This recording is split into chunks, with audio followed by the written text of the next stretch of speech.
मेरे अजीज़ दोस्तों, मेरे काबिल एहतराम भाइयों और बहनों, नौजवानों, हम जो ज़बान से अगर कहते हैं, कलमा पढ़ते हैं और कहते हैं, इकरार करते हैं कि मोहम्मद सल्लल्लाहु के रसूल थे, बेशक ये ईमान का एक फ़िदाई दर्जा है, लेकिन ईमान की पूरी हकीकत इसको नहीं कहते। दिल के एक यकीन की कैफियत बन जाती है कि ये शख्स जो है ये आम इंसान नहीं है।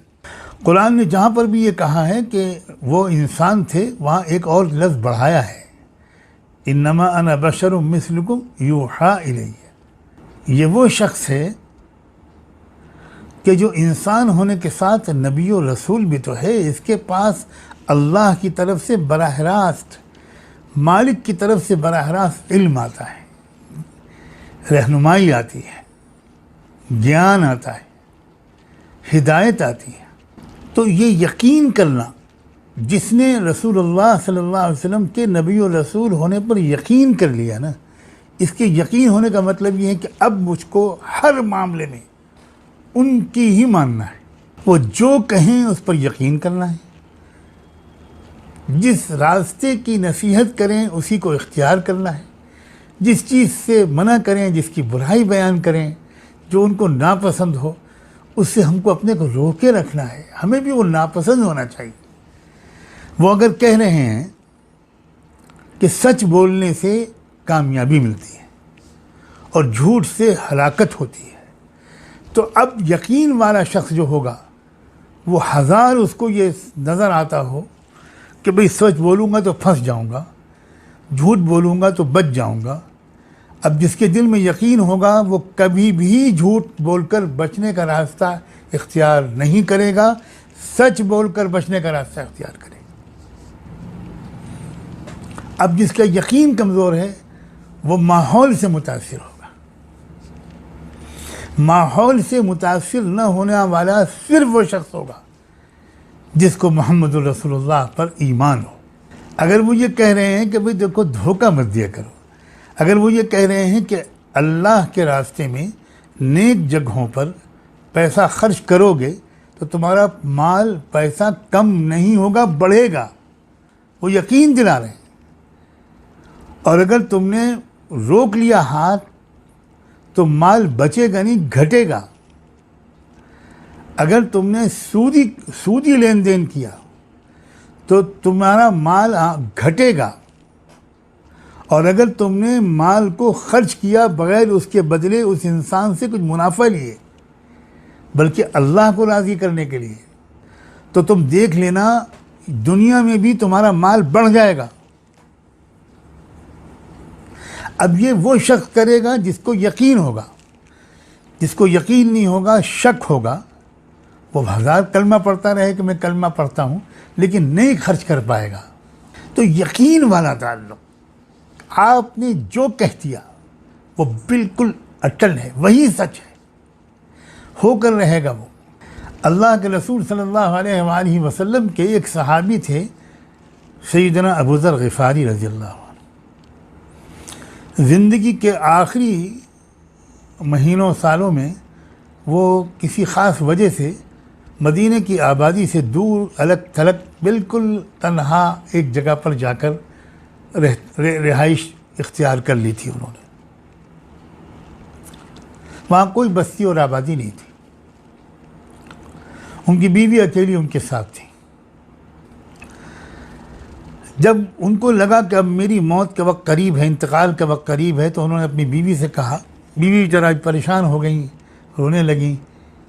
तो पूछा कि वे क्यों रो रही हो? तो उन्होंने कहा कि मौत तो बरहक है और आप तो अल्लाह के रसूल के जानिसार साथियों में से थे। मैं तो इस परेशानी की वजह से मैं रो रही हूँ कि मैं अकेली यहाँ औरत ज़ात हूँ।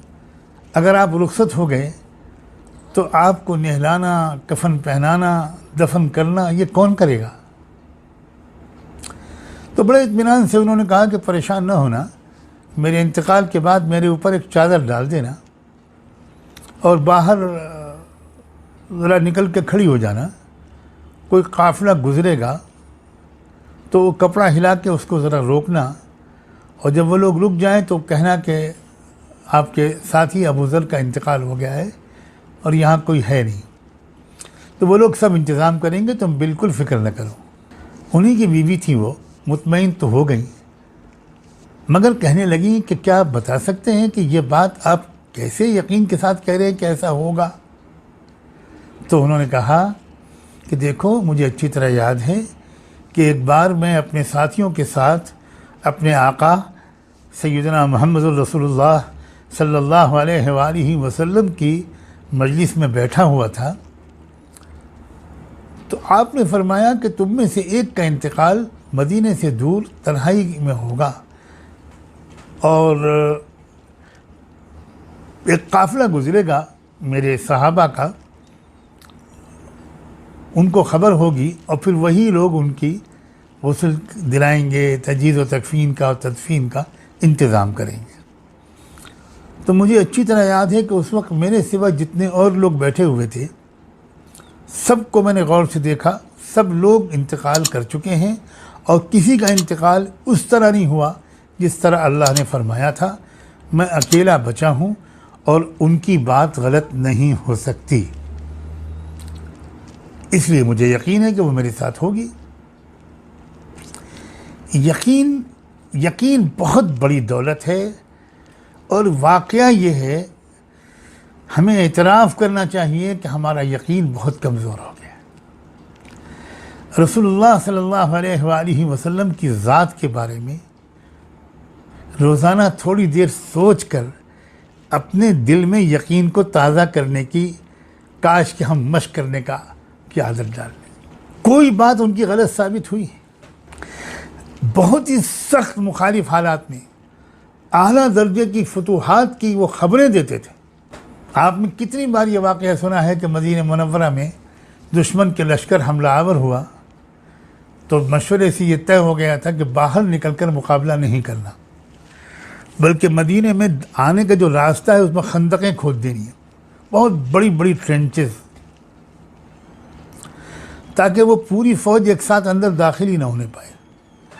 2-4 सवार घोड़ों को कुदा कर खंदक पार करके अंदर आएंगे तो हम निपट लेंगे उनके साथ। अब खुदाई शुरू हो गई, सहाबे के नाम लग गए, वक्त कम था, लेकिन एक जगह पर आकर इतनी ख़तरनाक चट्टान थी ज़मीन के नीचे कि वो टूट ही नहीं रही थी। साहबा ने आकर अल्लाह के रसूल से अर्ज़ किया कि अल्लाह के रसूल, एक जगह पर आकर तो हमारी सारी कुल्हाड़ियाँ कुदालें सब फेल हैं, कुछ नहीं कर पा रहे हैं। आप ख़ुद तशरीफ़ ले गए और आपने ख़ुद कुल्हाड़ी मारी, और कुल्हाड़ी जब चट्टान से टकराई तो एक चिंगारी निकली, और उस वक्त आपने फरमाया कि मैं इस चिंगारी की रोशनी में रोमन एम्पायर के ख़जाने तुम्हारे कदमों के नीचे देख रहा हूँ। दूसरी फिर कुल्हाड़ी मारी तो फिर चिंगारी निकली, और आपने फरमाया कि मैं इस चिंगारी की रोशनी में पर्शियन एम्पायर के ख़जाने तुम्हारे कदमों के नीचे देख रहा हूँ। सलाम हो साहब किराम के यकीन पर। एक के दिल में भी वसवसा नहीं आया कि क्या कह रहे हैं अल्लाह के रसूल, क्या कह रहे हैं, हमारे पेट पर पत्थर बंधे हैं, मदीने की सर्दी से बचने के लिए हमारे पास कंबल नहीं है, ये तो दुश्मन हमला आवर है, इससे बचाव का इंतज़ाम हम नहीं कर पा रहे, और दुनिया की सुपर पावर्स के बारे में आप बता रहे हैं। लाखों सलाम हो एक एक साहबी पर। वसवसा भी नहीं आया उनके दिल में, पक्का यकीन उनके दिल में था, जो कह रहा है अल्लाह का बंदा बिल्कुल ठीक कह रहा है। और सुना कि दुनिया ने देखा, चंद साल के अंदर दुनिया ने देखा। तो यकीन करना, उन्होंने जब ये कहा है, आज के हालात के बारे में भी बार बार मैं याद दिलाता हूँ, ये जो हालात आज आ रहे हैं ये सब वो हैं जो वो बता चुके हैं। तुम पर कौमें टूट पड़ेंगी, यही हो रहा है आज। अकेले पड़ जाओगे, चारों तरफ से घेर लिए जाओगे, खून बहाया जाएगा, बदअमनी होगी, ये सब वो हालात हैं जो बता चुके हैं। और पहले क्या स्टेज होगा, फिर क्या होगा, फिर क्या होगा, तारीख़ में अब तक जो हुआ है वो वही हुआ है जो वो बता के गए थे, और आज भी वही हो रहा है जो वो बता के गए थे। और ये वो बता के गए थे कि जब ये हालात आ जाएं तो घबरा ना जाना, that will not be end of the history. ये जो हालात हैं ज़िल्लत के, परेशानियों के, जुल्म व सितम के, ख़ुद तुम्हारी अपनी बदअमलियों, आपस की फूट के नतीजे में, तुम्हारे बुख़्ल के नतीजे में, तुम्हारे इज्तिमाई गुनाहों के नतीजे में तुम बिखरी हुई एक कौम होगे, भीड़। तुम एक मुनज़्ज़म गिरोह नहीं होगे जो किसी मकसद के लिए सरगर्म अमल हो। तो ऐसी सूरत में तुम बहुत बुरी तरह परेशानियों के शिकार होगे। लेकिन फिर उन्होंने ये भी बताया था कि फिर तुम्हारे दरमियान एक इस्लाही और इनक़लाबी कोशिश होगी, तुम्हारा शिराज़ा मुज्तमा होगा, तुम एक मजबूत और मुत्तहिद और मुनज़्ज़म और बामकसद गिरोह बनोगे। फिर तुमको पूरी दुनिया में गलबा हासिल होगा, पूरी दुनिया में इस्लाम छा जाएगा, फैल जाएगा। कोई कच्चा पक्का मकान ऐसा नहीं होगा जिसमें कलिमे तय्यबा दाखिल ना हो जाए। यकीन है, होना चाहिए, कामिल यकीन होना चाहिए कि मुस्तकबिल, यही वो रोशन मुस्तकबिल आकर रहेगा। और उस रोशन मुस्तकबिल को करीब तर करने के लिए हमें क्या करना चाहिए, वो हमें करना होगा। अगर हम अपना हिस्सा लगाना चाहते हैं, अपना और अपनी आने वाली नस्लों का, तो यकीन जो होता है ये मायूसी से बचाता है। यकीन जो होता है ये बेअतदाली से बचाता है। यकीन खौफ से बचाता है। यकीन घबराहट और वसवसों से बचाता है। यकीन खुद एतमादी बख्शता है। यकीन बहादुर बनाता है। यकीन पैरों को जमाने का और इस्तिकामत का सबब बनता है। इस्तिकामत उन्हीं को हासिल होती है जो इन्नल्लज़ीना क़ालू रब्बुनल्लाह के मयार पर पूरे उतरते हैं। बहुत बड़ी दौलत है यकीन। यकीन हासिल करना, यकीन का बनाना, अपने मौजूदा इस्लाम को आगे बढ़ाकर ईमान और यकीन के दर्जे तक पहुँचने की फ़िक्र करो। जिस दिन आँख बंद हो जाएगी कुछ नहीं कर पाएंगे। और रोज़ाना यकीन में इजाफ़ा होना चाहिए। हर आन हर लम्हे थोड़ा हमारे यकीन में इजाफ़ा होना चाहिए।